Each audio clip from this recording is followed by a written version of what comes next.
अस्सलाम वालेकुम my dear students, my name is Salman Riyaz. Today will discuss chapter number 3, जिसमें first topic है blood and it's component. First one है जी blood. Blood क्या है? Blood is a type of connective tissue whose main function is to transport material throughout the body. पहली बात तो ये कनेक्टिव टिश्यू की टाइप है, और कनेक्टिव टिश्यू की मुख्तलिफ टाइप्स होती हैं जिसमें कार्टिलेज, बोन और ब्लड आता है। लेकिन ब्लड जो है कनेक्टिव टिश्यू की टाइप है, जो इसका मेन फंक्शन है कि ये पूरी बॉडी में मटेरियल को ट्रांसमिट करेगा। An adult human has about 5 litres of blood. कह रहा है जो एक अडल्ट ह्यूमन बॉडी होती है उसके अंदर 5 लीटर ब्लड मौजूद होता है।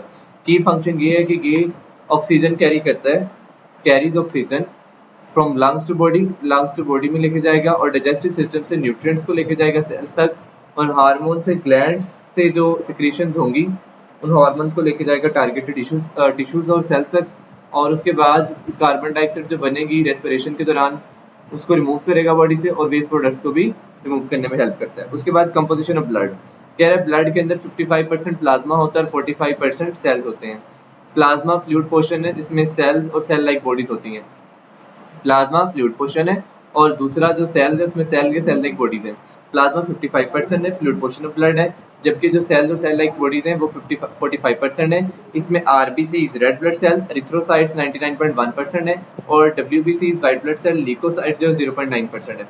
चार कंपोनेंट है ब्लड के। ब्लड प्लाज्मा, ब्लड प्लाज्मा जो है ये लिविंग पोर्शन है, इसमें 90% वाटर होता है, 7 प्रोटीन्स होते हैं, कुछ सॉल्ट्स होते हैं, कुछ न्यूट्रिएंट्स होते हैं, कुछ हार्मोन्स होते हैं, कुछ वेस्ट प्रोडक्ट्स होते हैं। कह रहा है ये carries everything dissolve in it. जो चीज इसके अंदर होती है वो हाल पजीर होती है, हाल हुई होती है। उसके बाद आता है RBCs red blood sales, erythrocytes. पहली बात तो ये बाइकनकेव होते हैं। जब ये मेच्योर नहीं होते, मतलब शुरू में होते हैं, इनिशियली इनके अंदर न्यूक्लियस होता है, लेकिन जब ये मेच्योर हो जाते हैं, क्योंकि इन्होंने हीमोग्लोबिन को कैरी करना होता है, तो ये अपना न्यूक्लियस खो देते हैं। तो रेड ब्लड सेल इमेच्योर है, तो अगर उसके अंदर न्यूक्लियस है, लेकिन अगर आरबीसी मेच्योर हो गया, एक अच्छा मतलब जितना उसको चाहिए थी उसकी ग्रोथ होनी थी होगी, उसके बाद स्पेशलाइज सेल बन गया, तो उस दौरान इसके अंदर न्यूक्लियस नहीं होगा क्योंकि इसने हीमोग्लोबिन को कैरी करना है। कह रहा है ये ऑक्सीजन को कैरी करता है हीमोग्लोबिन के जरिए। हीमोग्लोबिन एक प्रोटीन है, और कहता है ये तकरीबन हर जो इंसान है इसके अंदर 4.5 से 5.5 मिलियन पर मिलीमीटर क्यूब ब्लड में इतने मिलियन होते हैं, ठीक है। और इसका लाइफ स्पैन 120 डेज है। हर 120 दिन के बाद आरबीसीज मार रहे होंगे और नए बन रहे होंगे। और उसके बाद है ल्यूकोसाइट, डब्ल्यूबीसीज कलरलेस होते हैं। इरेगुलर शेप ल्यूकोसाइट इसलिए कहा जाता है क्योंकि कलरलेस है। इरेगुलर शेप होती है, ये बॉडी को पैथोजन से बचाती है। पैथोजन जरासीमों को बोला जाता है। तकरीबन कहता है मिलीमीटर पर क्यूब ब्लड के अंदर 7000 होते हैं। आरबीसी से बड़े होते हैं। इसकी आगे दो टाइप्स हैं, ग्रेन्युलोसाइट और ए ग्रेन्युलोसाइट। उसके बाद है प्लेटलेट्स। प्लेटलेट्स को थ्रोम्बोसाइट्स बोला जाता है या मेगा कैरियोसाइट्स भी बोला जाता है। कहता है ये स्मॉल फ्रैगमेंट्स होती हैं सेल्स की, स्मॉलेस्ट फ्रैगमेंट्स हैं। इसका भी न्यूक्लियस नहीं होता, और ये 7 से 12 दिन इनका लाइफ स्पेन है। और ये ब्लड क्लोट करता है ब्लीडिंग को स्टॉप करने के लिए। जबकि जख्म हो जाता है तो उस दौरान जब खून बह रहा होता है तो उस दौरान ब्लड क्लोट्स जो बनाता है वो प्लेटलेट्स या थ्रोम्बोसाइट्स है, जिसको मेगा कैरियोसाइट्स भी बोला जाता है। 1 मिलीमीटर क्यूब ब्लड के अंदर तकरीबन 2.5 लाख के करीब होते हैं ये। अब देखते हैं जिनका one by one. First one है blood plasma. Blood plasma liquid portion है ब्लड का। 90 to 92% इसमें वाटर होता है, 7 to 9% प्रोटीन होती है, और 1% इसके अंदर अदर सब्सटेंस है, और ये पेल येलो इन कलर होता है। इसके अंदर सीरम कहता है कि अगर फिब्रिनोजेन को ब्लड प्लाज्मा से रिमूव कर लिया जाए, ब्लड प्लाज्मा से फिब्रिनोजेन इस तरह की प्रोटीन है जो कि ब्लड क्लोट करती है, मतलब अगर ब्लीडिंग हो रही हो तो ब्लड क्लोटिंग के दौरान खून के लोथड़े बनाने के काम आती है। कह रहे अगर हम फिब्रिनोजेन को निकाल दें ब्लड प्लाज्मा से तो पीछे जो फ्लूइड बचेगा उसको सीरम बोलते हैं। इंपॉर्टेंट एमसीक्यू से पूछा जाता है। ब्लड प्लाज्मा के अंदर होता क्या है? प्रोटीन होती हैं। इसमें 3 मेजर टाइप्स हैं प्रोटीन्स की। एंटीबॉडीज हैं, फिब्रिनोजेन है, और एल्बुमिन है। Antibodies produce by lymphocytes. Lymphocytes lymphatic system के सेल्स होते हैं जो कि आपके बॉडी को डिफेंड करते हैं पैथोजन से, जरासीमों से बचाते हैं, बीमारियां फैलाने वाले जो ऑर्गेनिजम्स होते हैं उनसे बचाते हैं। तो कहता है जो लिम्फोसाइट्स प्रोड्यूस करते हैं एंटीबॉडीज, ये इसमें होती है मौजूद। फिब्रिनोजेन होती है जो कि ब्लड क्लॉट करवाती है, ये प्रोटीन है। एल्बुमिन है जो आपके ब्लड के ऑस्मोटिक प्रेशर को मेंटेन करती है, बरकरार रखती है ऑस्मोटिक प्रेशर को, मतलब जो वाटर की वजह से प्रेशर बन रहा होता है cross the semi permeable membrane, उस प्रेशर को मेंटेन करने में एल्बुमिन आपको हेल्प करती है। उसके बाद सॉल्ट्स अंदर प्लाज्मा के अंदर होते हैं।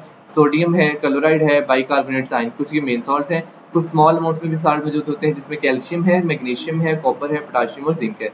फिर न्यूट्रिएंट्स और वेस्ट और हार्मोन्स है। अब न्यूट्रिएंट्स के अंदर ग्लूकोज है जो कि आपको पता है कि आपकी बॉडी का मेन एनर्जी कैरियर है। मेन एनर्जी जो जिससे आपको मिलती है वो आपका ग्लूकोज है।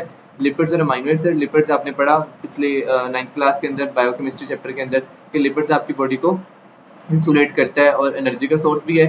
अमाइनो एसिड जिससे प्रोटीन्स बन रही होती है। कह रहा है इसके अंदर ये तीनों कंपोनेंट्स होते हैं। उसके बाद कुछ वेस्ट प्रोडक्ट्स भी होते हैं जिसमें कार्बन डाइऑक्साइड, बाइकार्बोनेट और यूरिया फॉर रिमूवल। ठीक है, कह रहा है इसके अंदर कार्बन डाइऑक्साइड बाइकार्बोनेट होता है यूरिया के रिमूवल के लिए, क्योंकि यूरिया जब बनता है आपकी जब आप पानी वगैरह पीते हैं किडनीज में तो लिवर यूरिया को बनाता है, तो फिर उस दौरान यूरिया साइकिल प्रोड्यूस हो रहा होता है।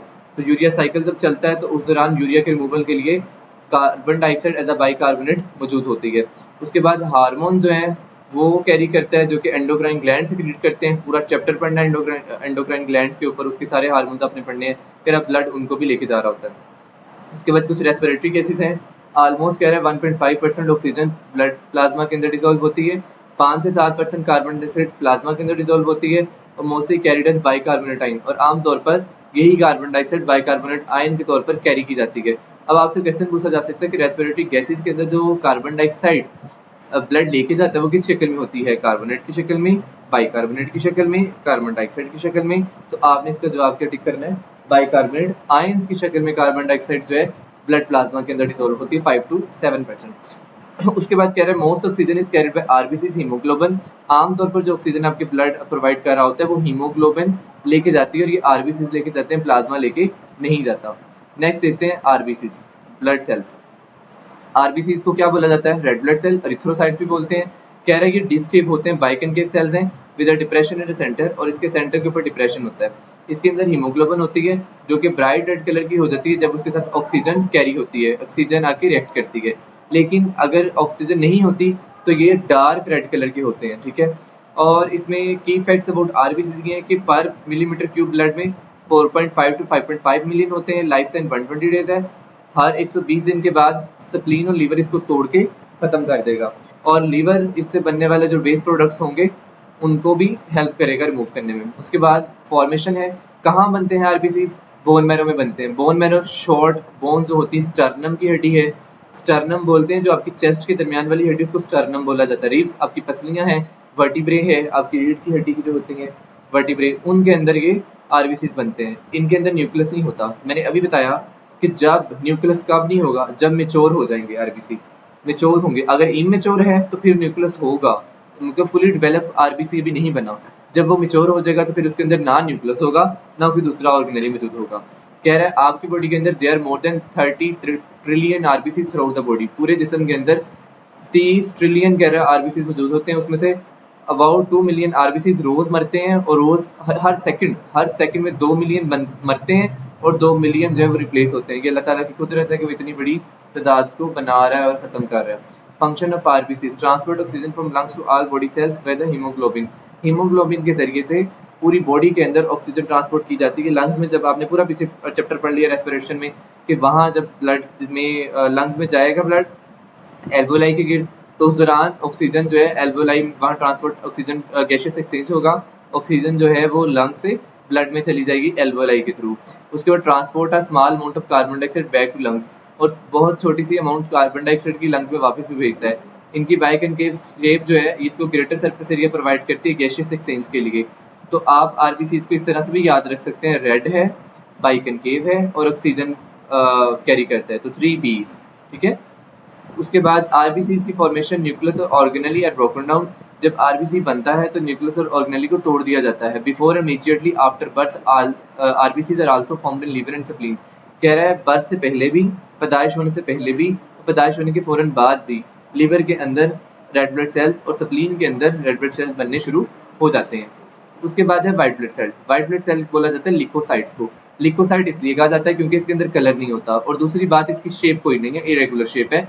ये भी रेड बोन मैरो के अंदर बनता है।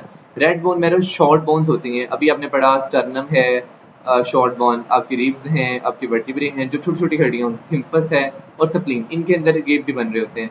कह रहा है एवरेज इसके नंबर 7000 पर मिलीमीटर क्यूब होता है। कह रहा है कि आपकी बॉडी को डिजीजेस से बचाता है, और लाइफ स्पेन डिपेंड करता है आपकी बॉडी के हिसाब से आपको कितनी जरूरत है। अब इसकी टाइप है ग्रेन्युलोसाइट। ग्रेन्युलोसाइट इसलिए बोला जाता है क्योंकि इसके साइटोप्लाज्म के अंदर ग्रेन्यूल्स होते हैं। ग्रेन्यूल से मुराद कि छोटे छोटे जिस तरह से दाने होते हैं ना, उस तरह से छोटे छोटे इसके अंदर ग्रेन्यूल्स होते हैं। कह रहा है इसी साइटोप्लाज्म की अपीयरेंस की वजह से, साइटोप्लाज्म की स्टेनिंग प्रॉपर्टीज की वजह से इसका नाम रखा गया। इसकी आगे 3 सब टाइप्स हैं, न्यूट्रोफिल्स ग्रेन्युलोसाइट है, एसिनोफिल्स भी ग्रेन्युलोसाइट है, और बेसोफिल भी ग्रेनुलोसाइट है। जो न्यूट्रोफिल है ये बैक्टीरिया को डिस्ट्रॉय करेगा और जो डेड सेल्स इन्फेक्शन साइट्स पे बनते हैं उनको क्लीन अप करेगा।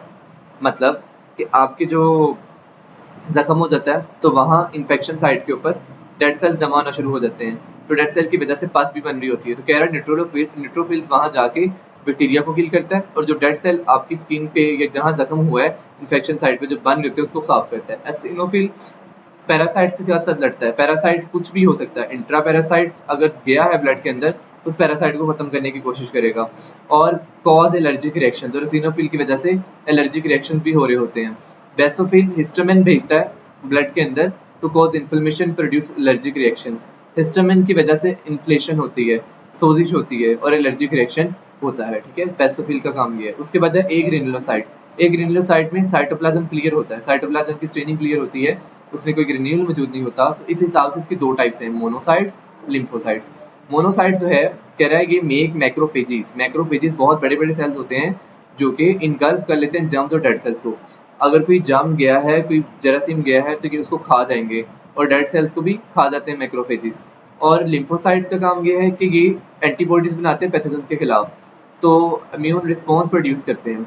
तो मेनली दो तरह के सेल्स हो गए, मोनोसाइट और लिम्फोसाइट। लिम्फोसाइट का काम एंटीबॉडीज पैथोजन से मतलब मैक्रोफेजेस जो बड़े वाले सेल है ना जो जरासीमों को सिरे से खा ही जाएंगे, जबकि लिम्फोसाइट पहले क्या करेगा, एंटीबॉडीज बनाएगा। किसके खिलाफ बनाएगा, पैथोजन, वो ऑर्गेनिज्म जो डिजीज कॉज करते हैं। तो ये इम्यूनिटी रिस्पॉन्स प्रोड्यूस करेंगे। ठीक है, इम्यून रिस्पॉन्स। तो ए फॉर ग्रेनुलोसाइट और ए फॉर एंटीबॉडी लिम्फोसाइट और ए फॉर अटैक मैक्रोफेज जिसको मोनोसाइट बोला जाता है। Macrophage die in the process of killing germs. कह रहा है मैक्रोफेजिस पस कब बनती है, रेशा कब बनता है। मैक्रोफेजिस जरासीमों को मारने के दौरान मर जाते हैं कुछ, क्योंकि dead cells accumulate and make the white substance called पस इन इन्फेक्शन साइट। जहां इन्फेक्शन होता है वहां आपको सफेद कलर का मादा चिपचिपा सा नजर आता है। ये कह रहा है डेड सेल्स अक्यूमुलेट इकट्ठे होते हैं और व्हाइट कलर का सब्सटेंस बनाते हैं जिसको पस बोला जाता है। तो मैक्रोफेज मर जाते हैं वहां, तो उसलिए पस बनता है। उसके बाद आ जाते हैं प्लेटलेट्स।